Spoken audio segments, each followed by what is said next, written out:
নবনির্বাচিত মণ্ডল সভাপতিকে নিয়ে বিশালগড় বাজার কাঁপিয়ে বিধায়কের নেতৃত্বে শুভেচ্ছা যাত্রা। ইতিমধ্যেই প্রদেশ বিজেপি কমিটির উদ্যোগে রাজ্যে 7টি বিধানসভায় নবনির্বাচিত মণ্ডল সভাপতিদের নাম ঘোষণা করা হয়। রাজ্যের সমস্ত বিজেপি মণ্ডলগুলোর তুলনায় বিশালগড় মণ্ডল সম্পূর্ণ আলাদা মণ্ডল বললেই চলে। একজন মণ্ডল সভাপতির নির্বাচন নিয়ে রাজ্যের প্রত্যেকটি মণ্ডল থেকে 20 থেকে 25 জন কার্যকর্তা প্রতিদ্বন্দ্বিতা করতে ফর্ম তুলেছিলেন, কিন্তু একমাত্র বিশালগড় বিজেপি মণ্ডলে মণ্ডল সভাপতি নির্বাচনে একজন কার্যকর্তাই ফর্ম উইথড্র করেন। বিধায়ক সুশান্ত দেবের উপর ভরসা রেখে 7টি বুথ সভাপতির পরামর্শক্রমে মণ্ডল সভাপতি হিসেবে নির্বাচিত হয়েছেন Tapan Das.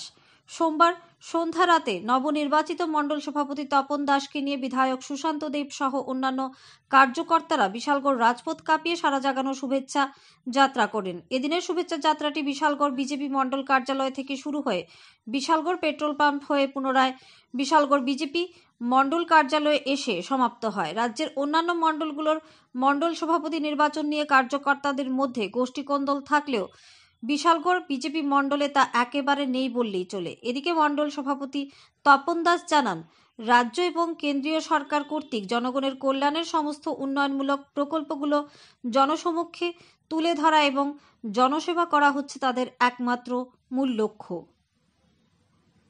Bureau report, RE Dharmanagar.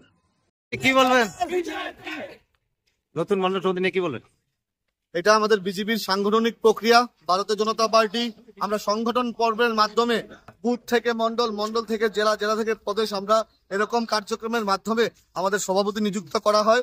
আমরা অত্যন্ত আনন্দিত। বিশালগড়ের প্রত্যেকটা অংশের কার্যকর্তা আজকে প্রদেশ কমিটি আমাদের নবনিযুক্ত মণ্ডল সভাপতির নাম ঘোষণা করেছেন, যিনি দক্ষ সংগঠক তপন দাস মহোদয়।